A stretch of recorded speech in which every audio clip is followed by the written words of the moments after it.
Hello, magandang hapon po. Nandito po tayo ngayon sa Barangay Bulilaw. Mayroon po tayong pupuntahan dito na lumapit sa akin isang araw na humihingi po ng tulong. Kayo po ay pupuntahan natin para mabigyan ng kaunting tulong. Kaunting tulong po lang po ito, dadala natin sila ng bigas. Bigas lang po para makakaano yan sa pangangailangan nila. Okay, maraming salamat tayo na. Samahan niyo ba ako sa pagpunta sa kanila?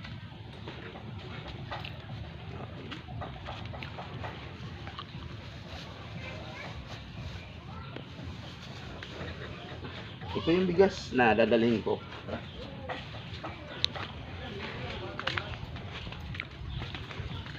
Hi. Mayong hapon. Mayong hapon. Mayong hapon.